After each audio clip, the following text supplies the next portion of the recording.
Good morning. This is Dulia De Silva for Gold FM, bringing you your news in detail. The news headlines on Gold FM. In your news headlines, all fuel prices increased. Global oil prices dip. Energy trade unions on strike. 3 months after Ditwa, thousands are still in camps.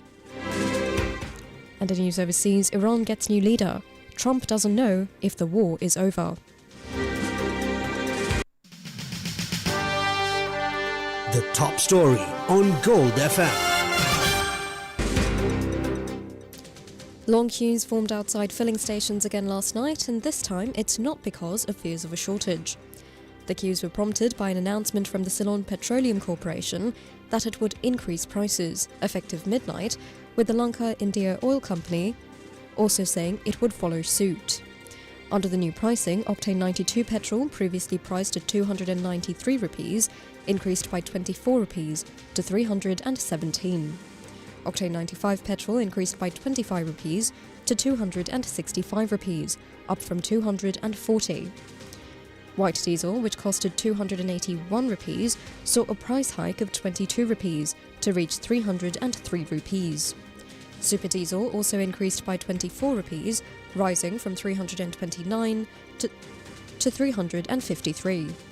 Kerosene prices increased by 13 rupees, raising the price from 182 rupees to 195. This is the local news on Gold FM. Central Bank Governor Dr. Nandalal Veerasinghe expects the International Monetary Fund's Executive Board to approve both the 5th and 6th reviews under the Extended Fund Facility to Sri Lanka by May. He said this during an interview with Bloomberg on the sidelines of the Asia in 2050 conference. Now, the 5th review was supposed to be completed in December, but we had this climate change cyclone with had an impact in the economy. As a result, this was postponed. And what we are hoping now is to negotiation the IMF to complete and combine 5th review and 6th review together, and most probably somewhere in May, we should be able to go to the executive board of the IMF and get the approval for both together, so we will catch up the time and get the disbursement and also move forward with this very important Extended Fund Facility with the IMF as a key pillar of the economic stability, macroeconomic stability, and also growth. When quizzed on the possibility of certain targets set for Sri Lanka under the programme to be revised by taking the Middle East tensions into account, this is what he had to say. I'm sure, because basically there's enough flexibility for us to negotiate for the current circumstances and the outlook. So what we think now, compared to last year December outlook we had seen, is different. Firstly, domestic impact on the cyclone, and secondly, the global impact on the external demand. With those two, obviously we will negotiate and discuss with the IMF how best we can accurately predict the outlook, and as a result, we need to revise some of the targets. And we are in the process of that negotiation. End of this month, we are expecting submission will be in Sri Lanka to complete those reviews together, and with that flexibility, we will be able to continue the program with some flexibility for us to be able to achieve those targets. Meanwhile, the central bank governor expressed confidence in managing external shocks. From our point of view, I think oil, obviously, as an importing country, there's a significant impact with high oil prices, to inflation as well as balance of payment. But from the inflation point of view, we are right now at a good position where current inflation in the last month was 1.6% compared to 5%, the target that central bank has to deliver. There's a significant good space for us to be able to absorb that kind of price shock into domestic inflation. That's where we are in a much better position. I don't have a kind of threshold saying that this is the level, but we are well prepared compared to where we were in the past. For example, in crisis, we had 70% inflation. If we came in that kind of situation, we are in a difficult situation. But compared to 5% inflation, 1.6 good space for us to absorb that shock, but still it will have an adverse implication. A small economy like us, relying on imported oil, but I think we can manage that because we have built buffers.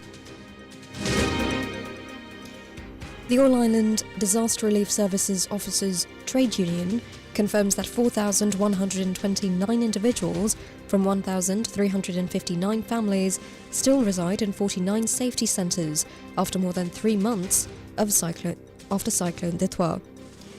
The disaster affected over 2.4 million people, resulting in 676 deaths and leaving 155 individuals missing. Palitupul Kumara, the president of the All-Island Disaster Relief Service Officers Trade Union, states that the government failed to establish a formal plan to resettle those currently displaced in camps. 24 trade unions within the electricity sector launched a 24-hour token strike starting at 3 p.m. yesterday to protest the dissolution of the Ceylon Electricity Board. The action follows the formal abolition of the 50-year-old state entity at midnight 2 days ago as part of a restructuring process that divides the board into 6 separate companies.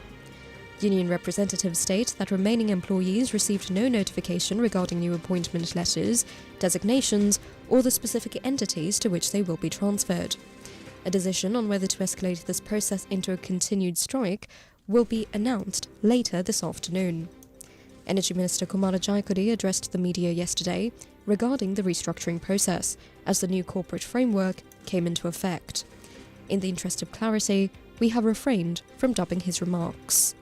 විදුලි බල ශ්‍රේෂ්ඨයේ මෑතකදී ගත් විශාලතම පරිවර්තනය සම්පූර්ණ කරන මොහොතක් කියලා අපි විශ්වාස කරනවා මේ මොහොතේ. ඒ කියන්නේ ලංකාව විදුලි බල මණ්ඩලයේ ප්‍රතිගත කරන වැඩපිළිවෙල සම්පූර්ණ කරනවා අද දිනේට. කලින් රජයේ ලංකාව විදුලි බල මණ්ඩලයේ කොටස් 12කට කඩලා විකුණලා ඒ වගේම සේවකයෝ 12000ක් ගෙදර යවන්න අනුමැතිය අවශ්‍ය සැලසුම් ඔක්කොම සකස් කරලා තිබුණේ. අපි මේ ව්‍යාපෘතිය සම්පූර්ණයෙන්ම දැන් ආපහු හරවලා තියෙනවා. ඒ වෙනුවට 100%ක්ම රජයට අයිති සමාගම් පිහිටවලා අනෙක් අතට අපේ රටේ විදුලි බල ශ්‍රේෂ්ඨයට වත්මන් හා අනාගත අභියෝග ජය අත්‍යවශ්‍ය ව්‍යුහාත්මක වෙනස්කම් කරමින් නමුත් 100%ක්ම රජයේ අයිතිය තහවුරු කරමින් කටයුතු කළ බව අපි බොහොම නිහතමානීව කියන්න කැමතියි. ඒ වගේම මේ වැඩපිළිවෙලෙහි වැඩ කරන ජනතාවගේ රජයක් හැටියට අපි ඉතා සැලකිල්ලෙන් කටයුතු කළ බවත් තව කාරණාවක්. ලංකාව විදුලි බල මණ්ඩලයේ සේවකයෙක් හැටියට ඔබ ඕනෑ කෙනෙක් භුක්ති විඳි වරප්‍රසාදයන් අයිතිවාසිකම් අබමල් රේණුවක ප්‍රමාණයකින් අඩුවක් නැතුව ඔබට සම්බන්ධ වෙන අලුත් ආයතන වලදීත් ලැබෙන බව අපි වග කියනවා.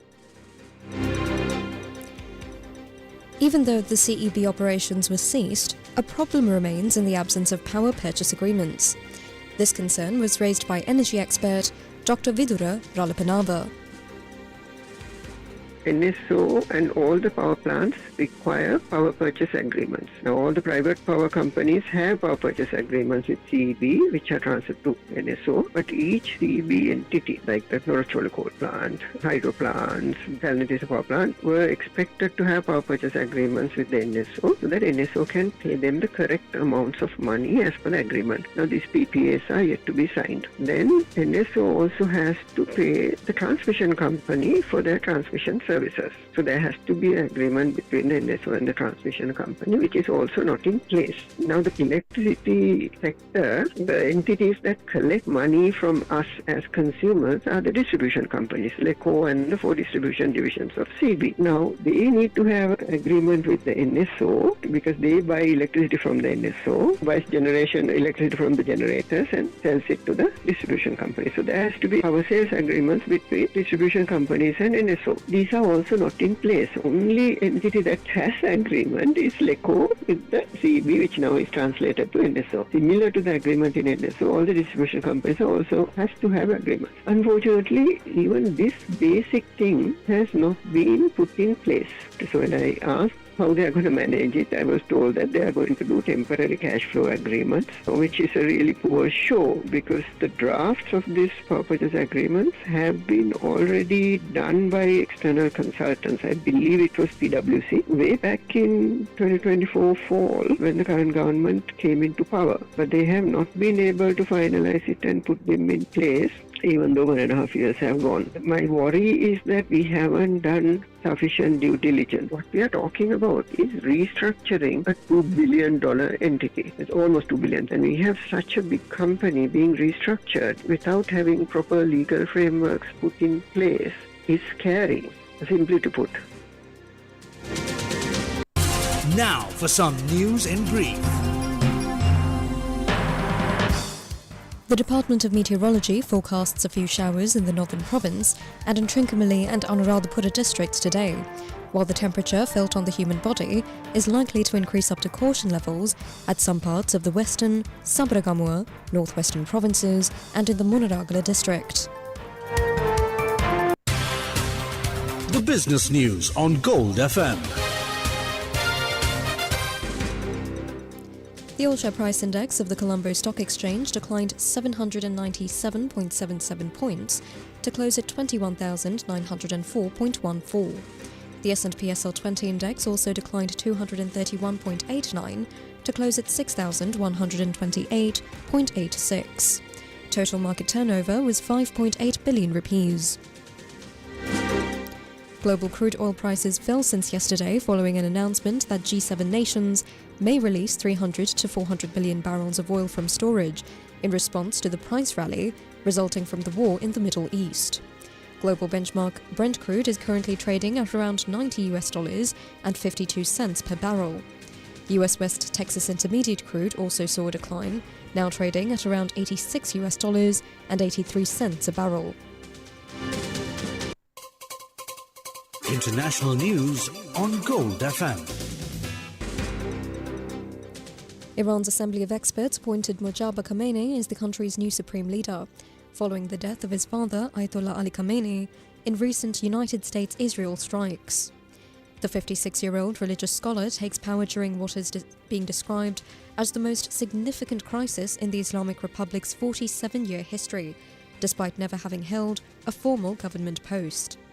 Viewed as a hardliner with deep ties to the Islamic Revolutionary Guard Corps, the younger Khamenei's appointment is seen by analysts as a signal of defiance and continuity.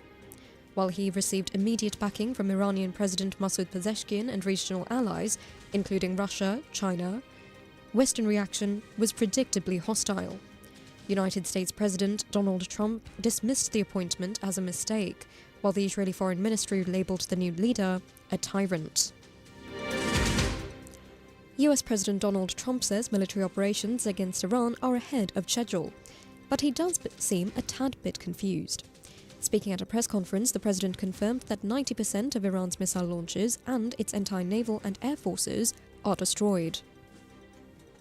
And some people could say they're pretty well complete. We've wiped every single force in Iran out very completely. Most of Iran's naval power has been sunk. It's on the bottom of the sea. It's almost 50 ships. I was just notified it's 51 ships. I didn't know they had that many. Didn't last very long. And these are fighting vessels. They're meant to fight, but they're not meant to fight against us. We continue to target Iran's drone and missile capabilities. Their drones are way down. Their drone manufacturing's been hit starting today. We know all of the places they manufacture the drones, and they're being hit one after another. Their missile capability is down to about 10%, maybe less. We're also hitting where they make missiles and where they deliver missiles. We've struck over 5,000 targets to date, some of them very major targets, and we've left some of the most important targets for later in case we need to do it. We're ahead of our initial timeline by a lot. I would say that we probably would not have thought after a month we'd be here. He also went on to say that Iran should replace its 47-year-old system. So we think they should put a president in, or the head of the country in, that's going to be able to do something peacefully for a change. They've been doing this for 47 years, killing people for 47 years, whether it's the barracks or even the SS Cole, where they were involved very strongly. They always denied it, but where they were very strongly involved in all of the people that died through the roadside bombs. The Iranian regime has been attacking Americans and spreading terror for 47 years, and despite these countless opportunities to renounce their nuclear ambitions, which they had just a short while ago, they told Mr. Witkoff, who is standing right over here, they actually said, we want to keep building. Essentially, in a real nutshell, we want to continue to build nuclear weapons. If we didn't knock out Midnight Hammer, if we didn't knock out their Iranian potential, if we didn't do that with Midnight Hammer, they would have had a nuclear weapon. They would have used it long before now. Entertainment news on Gold FM. Tommy DiCarlo, the lead singer of classic rockers Boston for nearly 20 years, died yesterday aged 60, following a battle with brain cancer. Sports news on Gold FM. Former South African Superstar Gary Kirsten takes over as the new head coach of Sri Lanka national cricket team for a 2-year term starting on the 15th of April 2026. The veteran coach previously guided India to a 2011 World Cup victory and led South Africa to the world number 1 ranking during his tenure from 2011 to 2013. That's it for now. This is Dulia De Silva for Gold FM. Thank you and have a lovely day ahead.